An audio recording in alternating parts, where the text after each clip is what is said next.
हम सब बायो में ना एक चीज से बहुत डरते हैं, वो है डायग्राम।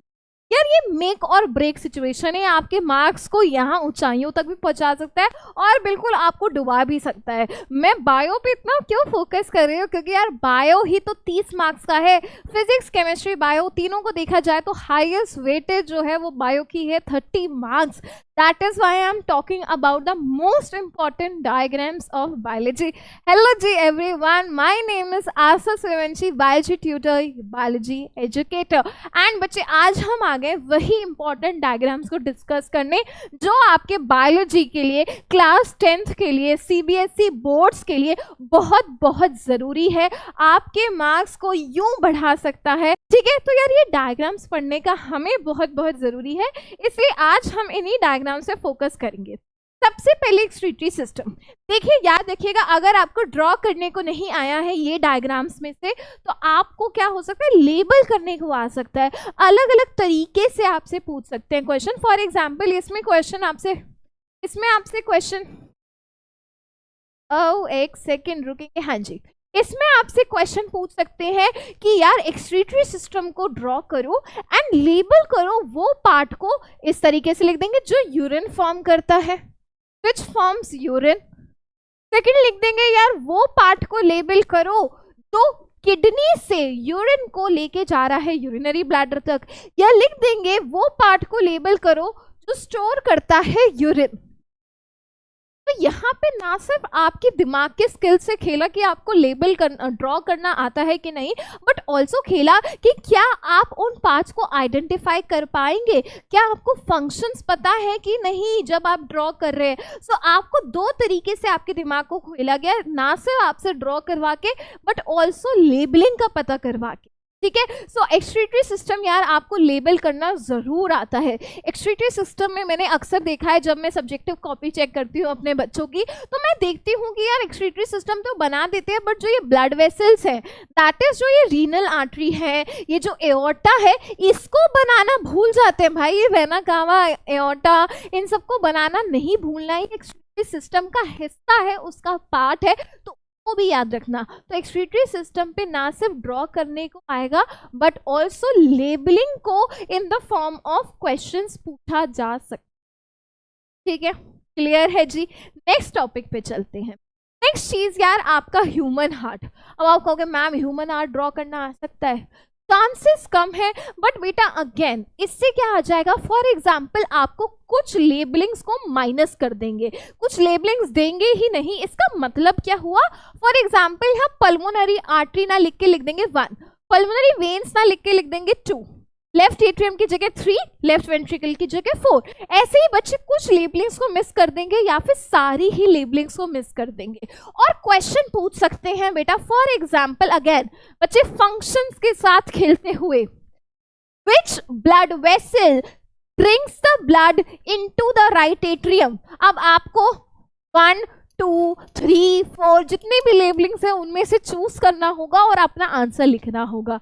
तो बच्चे याद रखना अगेन डायग्राम से आजकल, क्योंकि बच्चे सबको पता है आजकल ना डायरेक्ट क्वेश्चंस नहीं आते हैं, आजकल आते हैं competency based question, case based question, tricky question, जहां आपको कंसेप्चुअल क्वेश्चन, जहां आपको अपनी नॉलेज को अप्लाई करना पड़े। तुम्हें पता है हर ब्लड वेसल का क्या फंक्शन है, कौन सा ब्लड कब कहाँ से कहाँ जा रहा है, कौन लेके जा रहा है, कैसे जा रहा है, सब पता है। ठीक है, लेकिन बेटा उस नॉलेज को डायग्राम के साथ खेलना इज वेरी इंपॉर्टेंट और एग्जामिनर इसका बड़ा आजकल फायदा उठाता है।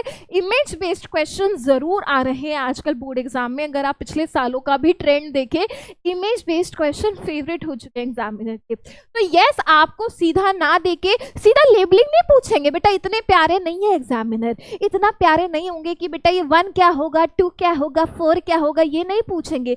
पूछेंगे बच्चे identify the blood vessel which brings the blood from the lungs and to which chamber of the heart। वहां आपको लिखना होगा, लेट्स से आपको ये एट्रियम में तो आपको लिखना होगा 3, लेफ्ट एट्रियम में आ रहा है और कौन लेके आता है, पल्मोनरी वेन लेके आती है, तो 2, सो 2 और 3 उस तरीके से उसका आंसर हो जाएगा।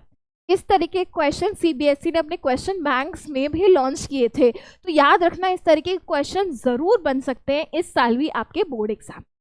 चलें आगे, चलो अब आता है न्यूरॉन। ठीक है। अब न्यूरॉन अगेन बहुत इजी सा डायग्राम है, तभी बहुत इंपॉर्टेंट है। अगेन बेटा लेबल करने को भी पूछ सकते हैं, उसके फंक्शन से भी रिलेट करवा सकते हैं। बहुत इजी सा डायग्राम है, लेबलिंग अच्छे से याद रख लेना।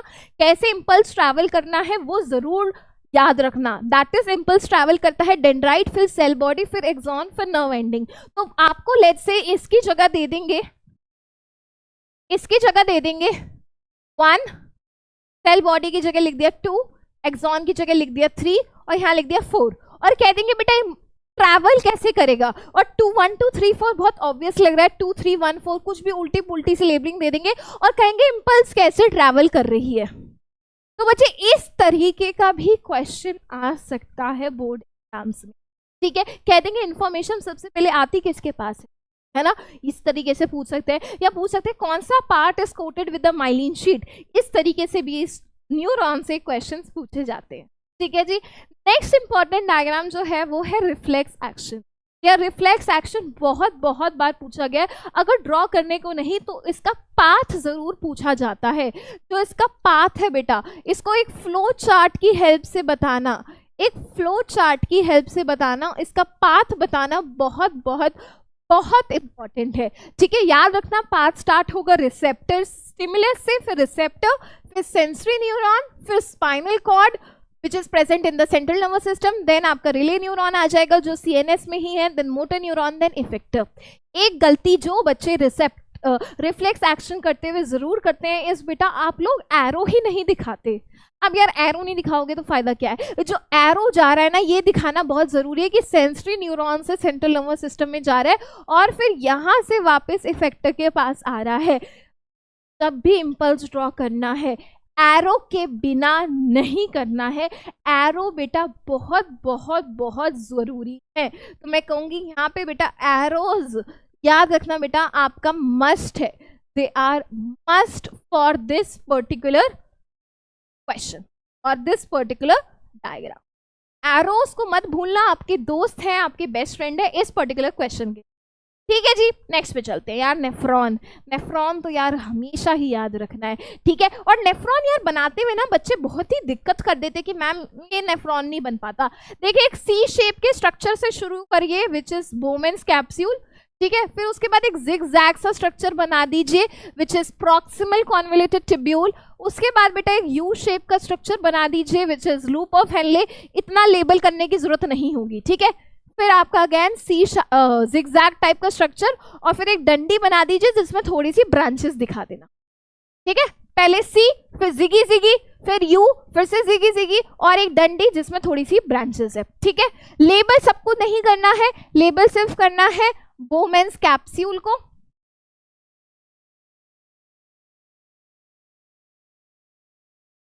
ट्यूब्यूलर पार्ट को और फिर फाइनली बेटा आपका कलेक्टिंग डक्ट। अब कुछ बच्चे क्या कहते हैं, मैम इतना बना दिया, क्या फैंटास्टिक डायग्राम बन रहा है मैम, क्या डायग्राम बना है, मजा आ गया।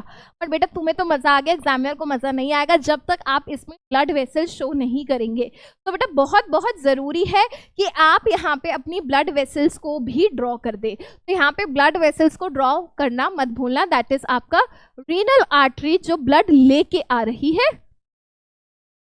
किडनी तक। फिर यहाँ पे आके उसने कैपिलरी का गुच्छा बना देना जिसको आप बोलोगे ग्लोमेरुलस,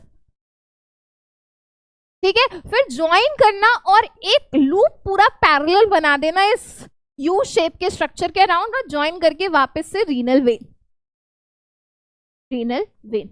अभी भी इनकम्प्लीट है, क्या करना है, वाई शेप के स्ट्रक्चर बनाने हैं। लेटा हुआ वाई, एक इस साइड को ओपन हो रहा है, एक इस साइड को ओपन हो रहा है। लेटा हुआ वाई, एक इस साइड को ओपनिंग दिखा दीजिए, एक इस साइड को ओपनिंग दिखा दीजिए। आपका सिंपल सा इजी सा नेफ्रॉन का स्ट्रक्चर रेडी हो जाए, ठीक है जी।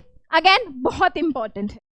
नेक्स्ट बच्चे फ्लावर, फ्लावर को भी कभी कभी ड्रॉ करने को आ जाता है, बहुत ही इजी है, इसमें तो कुछ है नहीं। अगेन बेटा इसको फंक्शन से रिलेट करना मत भूलना। Which part produce pollen grain, है ना। Where is your female gamete present, कौन सा पार्ट स्टिकी होता है। तो इस तरीके के अलग अलग क्वेश्चंस पे क्वेश्चंस, डायग्राम बेस्ड क्वेश्चंस आते हैं। डायरेक्ट ड्रॉ करना, बस कह देंगे ड्रॉ कर दो खत्म कहानी, नहीं बेटा आजकल ड्रॉ से काम नहीं चलना है। आपको जब तक उसका कंसेप्ट नहीं पता है तो कुछ फायदा नहीं। ऑल्सो आप डायग्राम्स को इस्तेमाल कर सकते हैं कोई कॉन्सेप्ट समझाने के लिए, ठीक है। तो डायग्राम्स को एक अपनी तरह से बूस्ट की तरह रखिए, है ना। किसी भी चीज़ को डेकोरेशन होता है ना, जैसे धनिया रख देते हैं, पुदीना रख देते हैं, बच्चे वो डेकोरेशन के लिए होता है, सुंदर दिखा देता है, बढ़िया दिखा देता है आपके क्वेश्चन को, और एग्जामिनर को लगता है यार इसको आता भी है। तो डायग्राम्स को अपनी एक तरीके से कहेंगे वेपन की तरह इस्तेमाल करिए, कहाँ पे भी जरूरत हो चिपका दो डायग्राम, ठीक है जी। नेक्स्ट बच्चे sexual reproduction and flowering plants, इससे भी डायग्राम आता है पूरा, जब इससे एक तरीके से लॉन्ग आंसर बनता है तब आता है। इस टॉपिक से जनरली क्वेश्चन आता है जब लॉन्ग आंसर टाइप क्वेश्चंस आते हैं तब इससे पूछा जाता है। बहुत ही इजी सा है, इसमें कोई दिखाने की टेंशन लेने की जरूरत नहीं है। ये फीमेल रिप्रोडक्टिव सिस्टम है, पॉलन ग्रेन बना देना, पॉलन ट्यूब बना देना, ओवरी, ओवरी के अंदर आपका यहाँ पे फीमेल जर्म सेल। इजी सा क्वेश्चन आता है, इससे कोई ज्यादा दिमाग खराब क्वेश्चन नहीं आएगा, ठीक है। फीमेल रिप्रोडक्टिव सिस्टम अगेन बेटा यहाँ पे भी फंक्शन से रिलेट करके पूछ सकते हैं। Label the part, draw the female reproductive system and label the part which produces egg, label the part which is the site of fertilisation, obviously हमारी फलोपियन ट्यूब है, label the part which is site of implantation.